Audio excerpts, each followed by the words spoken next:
Okay, everyone, welcome to an episode of On the Wrist from Off the Cuff. To have a really cool comparison that comes right out of my own personal collection. We have a Seiko Prospex Marinemaster SJE 119, as well as an Omega Seamaster Professional 300 meters, electric blue in terms of the neo-vintage side. And I hear, and I have heard this argument often, right? When there's a great watch, let's say like this modern Marinemaster that's released that costs a good amount of money, it's like, hey, why not just buy an older used piece that is of a higher caliber in terms of just brand prestige and overall, I guess, perceived luxury value, right? And I own these two watches, and looking at them, looking at the pricing, they are pretty similar. The Marinemaster comes in at $2,800 MSRP. Of course, typically you're going to be getting a great discount. I got a great discount from Belmont Watches. But for these electric blue neo vintage Seamasters, they typically go for in between, 2,000 all the way up to the upper 3,000s, depending on the condition. I do have this one on an aftermarket Forstner flat link bracelet, which, kind of makes it match the Speedmaster and Railmaster that are in my collection that I kind of have as a neo-vintage trilogy that I kind of created and curated. But we're talking about blue dials here, guys. I mean, my most watched video on the channel is a comparison of like 5 different blue dial Swiss-made divers. And then my most watched single video is a Seiko 62 MAS reinterpretation. So there's definitely a soft spot on both sides. So you can expect me to fanboy out about both of these models and their attributes. I'm not just going to play favorites. These are both some of my favorite watches that I own, and I would say out of my blue dial dive watches, these are absolutely my two favorite. No, I don't have to choose between the two in terms of which one is better, but I thought it would be kind of a fun proposition for those of you that might be looking for that, luxury grade, just very special blue dial diver to kind of rule them all. What does that look like? What are some of your options? And I think these are absolutely two outstanding options from that standpoint in terms of just, hey, this is going to be a legit watch that I'm going to wear proudly, but I can also wear it a lot. Like, these aren't necessarily grail level watches. So with that said, let's go ahead, zoom the camera out, get these pieces in hand, and take a closer look. All right, guys, two beautiful blue dials, obviously different ends of the spectrum. This being one of the more high-end Seiko divers, where this is going to be one of the more entry-level Omega divers that you can get. And, it's funny that they kind of land in the same price bracket in terms of one being, again, a bit of a pricey new Seiko versus a bit of an attainable older Omega watch. And I mean, this still does it for, both of these watches do it for me. They are very different when it comes to the overall dimensions though, although they do have a lot in common when it comes to these movements.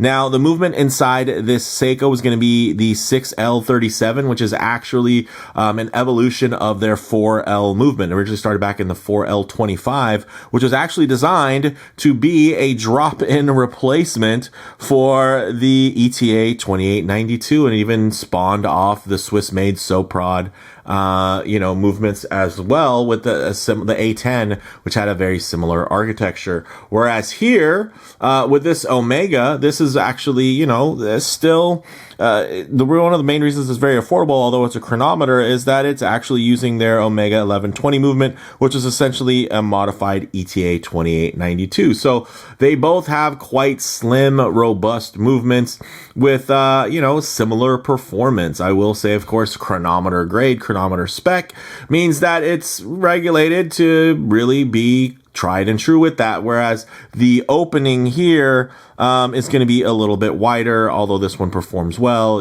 obviously, because it's not guaranteed super tight, although, the maximum tolerances are quite good. It's similar to, it's actually better than, slightly better than a top grade ETA 2892 would be, all right, comparatively.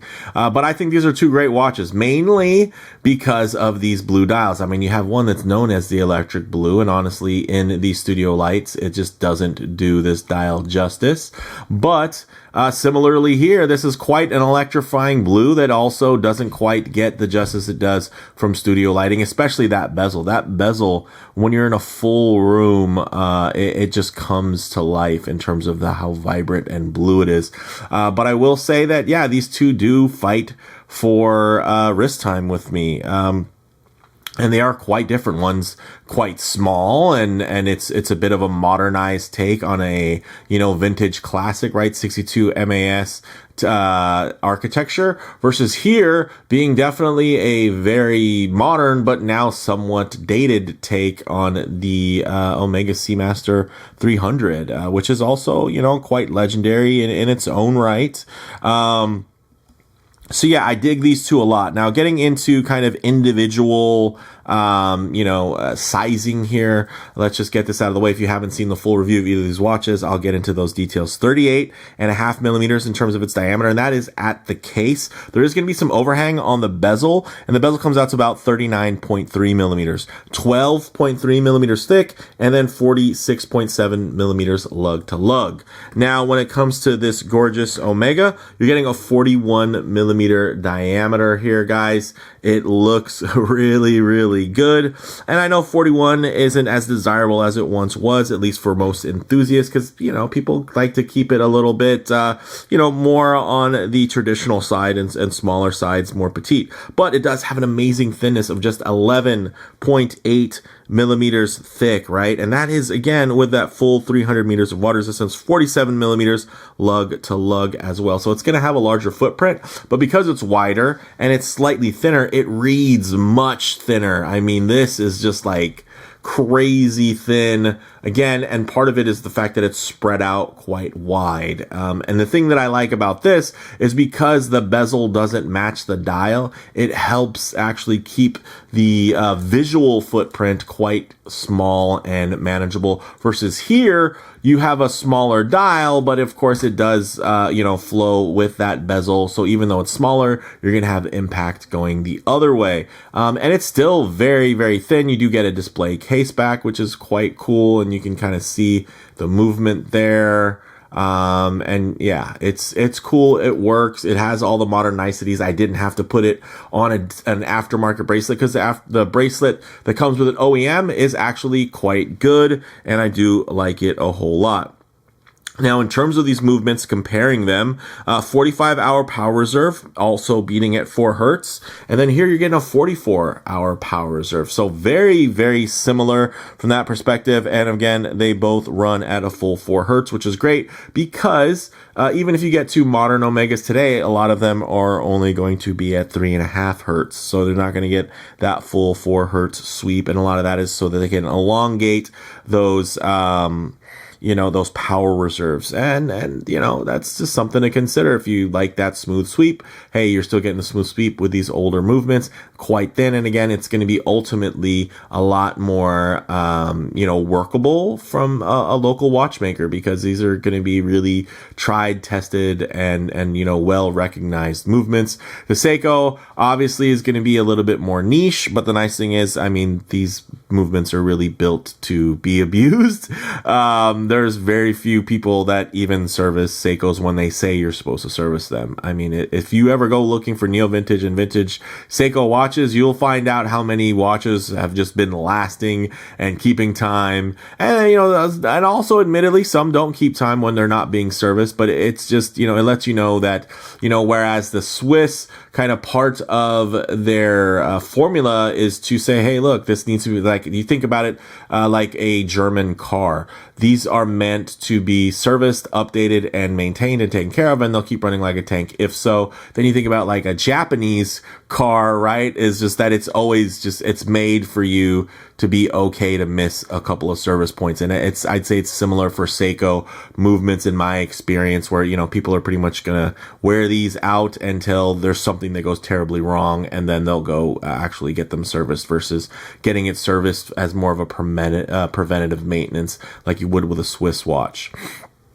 But I love both of these pieces. Let me know down in the comments below aesthetically which way that you lean. But for me, I think these are both great. Of course, I love the history of both Seiko and Omega. I mean, Seiko being founded back in 1881, and then Omega being founded back in 1848 and really being a cornerstone of what eventually would become known as the Swatch Group. So it's not like Omega was saved by the Swatch Group. They created the Swatch Group by, combining with Tissot. So I think that's a pretty cool thing that gets a little bit overlooked when people are thinking about the Swatch Group. But yeah, I think these are both fantastic watches. But let's go ahead, get them on wrist, and compare how they wear. Okay, guys, as you can see on my 7.5-inch wrist, this looks glorious. Look at how flat and slinky that is. I mean, just beautiful, absolutely gorgeous. I mean, I feel super comfortable with this on my wrist.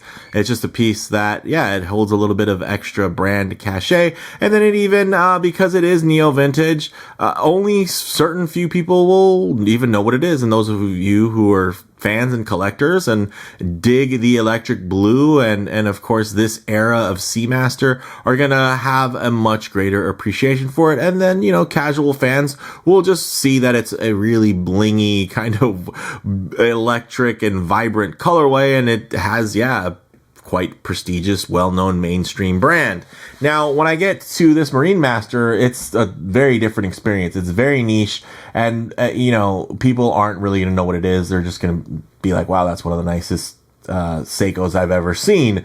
And then those of you who are big Seiko fanatics are going to know that, hey, with Marinemaster across the dial, that this is definitely a higher level of execution and really marketed towards a different type of collector. And I have to say, it is an immaculate wear. I mean, look at that.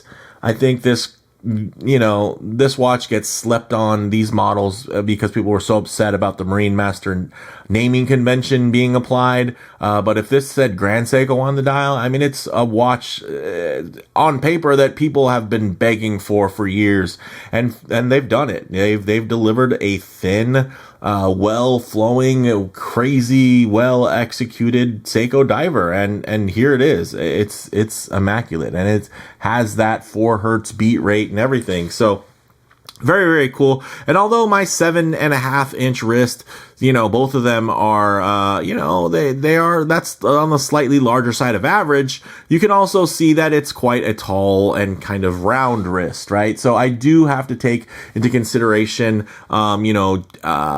maximum ultimate proportions, lug to lug, all those goodies. But one thing that you'll notice also is if I keep my wrist a bit too close to the camera, you're going to get quite a good amount of perspective distortion thanks to that focal length. So what I like to do is keep my wrist nice and low, and you can see already it looks different, but I'll tighten up the frame so you guys can still get a detailed look, but just add a bit of a truer aspect ratio as to how this may lay on your own wrist, and you guys can see this thing looks good. I mean, sure, it's full size, but the thinness is really what makes it still feel quite sleek, although it does have quite an open dial, quite a large dial in general. And again, it does have a larger silhouette at 41 millimeters. It's still good though. Man, that looks good. And then we get over here to this beautiful Marinemaster 200. And yeah, again, this is a watch that, aside from the controversy around the name across the dial, this is just pretty much an awesome watch, and it's one of the better Seikos that have been made for a long. And I have some great ones. I have, a couple of SLAs in my collection, and yeah, this is just awesome. I love this. I think that teak dial looks fantastic. I also love the wave dial here and the way that it plays with the lights. I think they both look great. And honestly, they both have some pretty crazy lume as well. So with that said, let's actually get them off the wrist, set up for some lume shots, low light transition, and closing thoughts. Okay, let's go ahead and hit the lights here, guys. Check that out. Both of them quite outstanding lume. Definitely very impressive for this Omega. I think obviously everybody expects that this Seiko is going to have immaculate lume, and it does.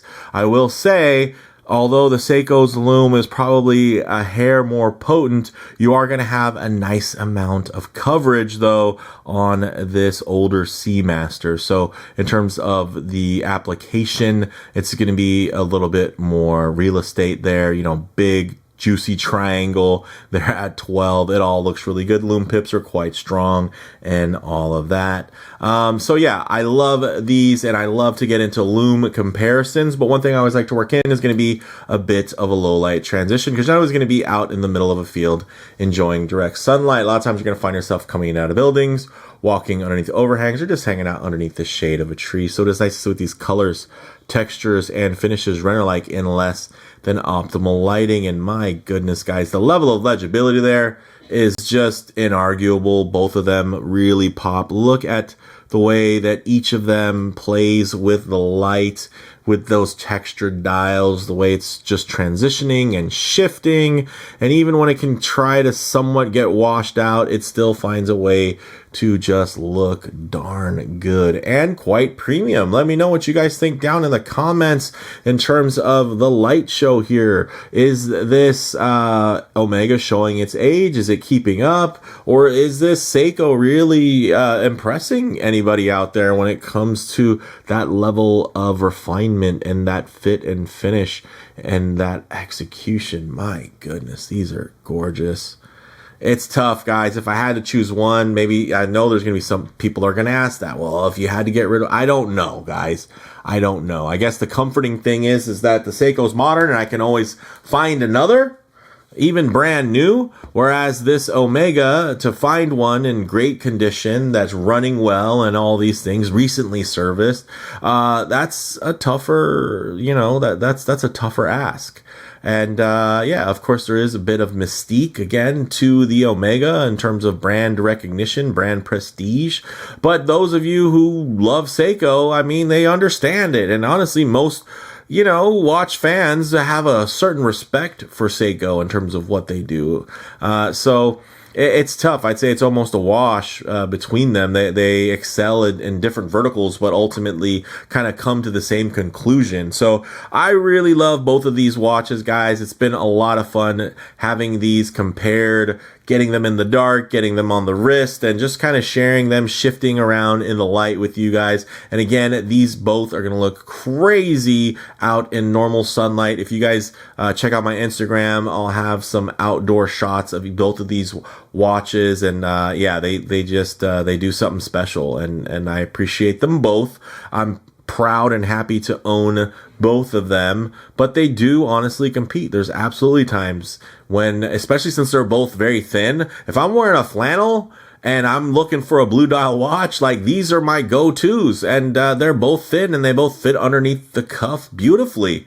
And they both have gorgeous bracelets, right? So it's tough. It's absolutely, you know, something to think about and I think to consider. So if you love this electric blue Omega, I will say, if you don't want to buy an old used watch, something like this Seiko it scratches a very similar itch. And maybe those of you that really love this Seiko Marinemaster, but you don't like the fact that it says Marinemaster, or you don't like the punch out date window, you know, those types of things, or you don't want something that isn't guaranteed at a higher tolerance, even though they typically perform at higher tolerances, yeah, you could get something like this older Omega, you know, if you were interested in used watches. And it took me a while to even be open to pre-owned watches, but I have to say, it's been worthwhile. It's been a lot of fun, whether it be neo vintage Seiko pieces, JDM Seikos, you know, older ones, rarer ones,